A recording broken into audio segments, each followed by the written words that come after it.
અંદર ગાંધીનું રાજ હોય અને ગાંધીની ગુજરાત કહેવાતું હોય એવા સમયે ગુજરાતની અંદર ગામે ગામ એક દારૂની પઠ્ઠી ચાલુ છે અને હવે તો ગુજરાતની અંદર ઇંગ્લિશ દારૂની ફેક્ટરી ચાલુ થઈ ગઈ છે. અમારા આમ આદમી પાર્ટી સખત શબ્દોમાં વિરોધ કરે છે કે હર્ષ સંઘવીજી આને જવાબદારી લે અને જવાબદાર થાય અને રાજીનામું દે એવી આમ આદમી પાર્ટી ગીર સોમનાથના અમે માંગ કરીએ છીએ. આપનો પરિચય? હું દેવેન્દ્રભાઈ સોલંકી, લોકસભા ઇન્ચાર્જ જુનાગઢ આમ આદમી પાર્ટી, પ્રભારી તાલાળા વિધાનસભા આમ આદમી પાર્ટી. દેવેન્દ્રભાઈ, આજે કયા સ્થળે શેનો વિરોધ પ્રદર્શન છે, શું આખો મુદ્દો? આજે ગીર સોમનાથ જિલ્લાનું ટાવર ચોક વેરાવળ ખાતે આ એક પ્રદર્શન યોજ્યું છે કે જેમાં થોડા સમય પહેલાં ભાવનગરની અંદર જે લઠ્ઠાકાંડ થયો અને એની અંદર ગુજરાતમાં જ્યારે દારૂબંધી છે, ગાંધીના ગુજરાતમાં દારૂબંધી છે, આ શબ્દ સાંભળીએ તો આપણે એવું થાય કે આ દારૂબંધી છે.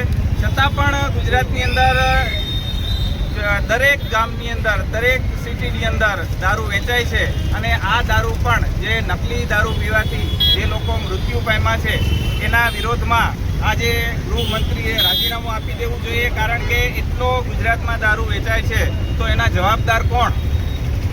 શું માંગ છે તમારી?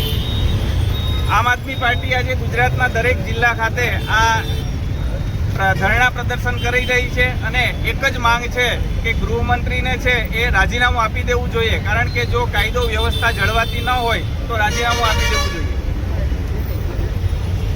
જય હિન્દ, જય ભારત. મારે બસ એટલું કહેવાનું છે કે આપણા ગુજરાતમાં ઘણા વર્ષોથી દારૂબંધી છે.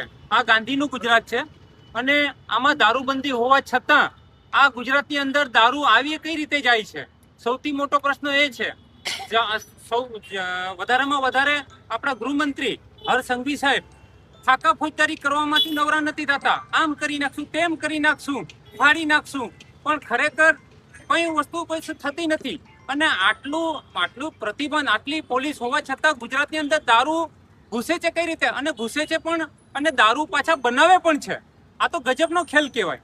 ગુજરાતના અંદર દારૂનું પ્રતિબંધ હોવા છતાં દારૂ બનાવે છે અને એ પણ ડુપ્લિકેટ. તો આ સૌથી મોટો પ્રશ્ન વિચારવા જેવો છે કે એ પણ ડુપ્લિકેટ ફેક્ટરીઓ છે, ડુપ્લિકેટ નગરપાલિકાઓ છે, ડુપ્લિકેટ ઘણું બધું ડુપ્લિકેટ છે આપણી પાસે.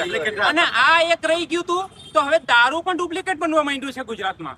ગજબનો ખેલ ચાલે છે. આના વિશે કોઈકને તો વિચારવું જોઈએ, પબ્લિકને પણ પ્રશ્ન ઉઠાવવો જોઈએ અને દરેક વ્યક્તિને વિચારવું જોઈએ કે આપણા બાળકોનું, આપણું ભવિષ્ય શું? આ દરેક જગ્યા ઉપર ડુપ્લિકેટ ડુપ્લિકેટ ડુપ્લિકેટ અને ભાવનગરમાં લઠ્ઠાકાંડ જેવો માહોલ થઈ ગયો. અને આ રોયલ સ્ટેક, ગજબ રોયલ સ્ટેક બનાવે છે.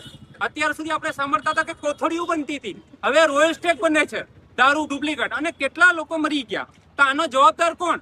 હર્ષ સંઘવીને શરમના વાકે ડૂબી મરવું જોઈએ અને રાજીનામું આપી દેવું જોઈએ. જય હિન્દ, જય ભારત.